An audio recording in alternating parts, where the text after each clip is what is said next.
All right, ladies and gentlemen, GFC Grand Bellagio Championship presenting lightweight division. 93 კილოგრამში, ესე პლუს 93 არიან პლუს 20. აი დაიწყო ბრძოლა, მიესალმენ ერთმანეთს. დისტანციაზე მუშაობენ. კარგად ცნობენ. ჩემი აზრით 1-2 დარტყმის უნდა შევიდეს. აი გადაყვანა სტილობს ეხლა რა თქმა უნდა. შეიძლება დასრულდეს კიდევაც. მიერ დარტყმები. როგორი ბრძოლა, მაგრამ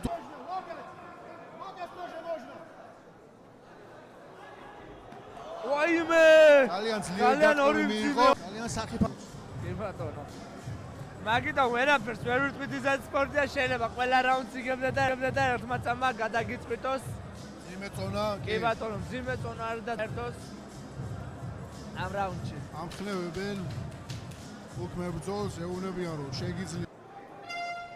მისამნებით დაიწყო მეორე რაუნდი. ძალიან მძიმე ჯები. უცხოელი მოწინააღმდეგეს. აი ძლიერ ოვერჰენდ სირტყმევა და არ უნდა მივცეთ მაგის საშუალება. მოძრაოს, იმოძრაოს. უნდა გადააყვანინოს ახლა თავი. უნდა გამოვიდეს, არ უნდა გადააყვანინოს თავი. არ უნდა გადააყვანინოს. სამწუხაროდ ფეხი შეიძლება აუღოს აქ.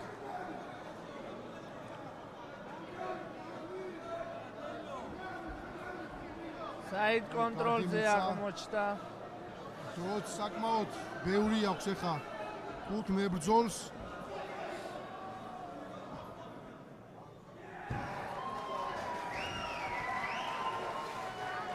სამწუხაროდ დანებდა.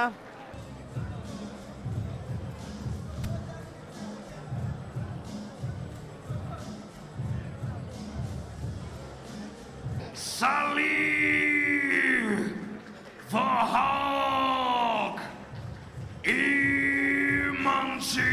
თავარია. ანუ შემდეგი ბრძოლა უკვე ვიცით დაანონსებულია. გენადი ჟორჟოლიანის გადაწყვეტილება. კარგი გადაწყვეტილება იყო და შემდეგ მძიმე წონასწნები უკვე ვიცით ვინების შეხვდებიან ერთმანეთს. გაიჯეჯილა ეხა ამან და არ შეიძლება.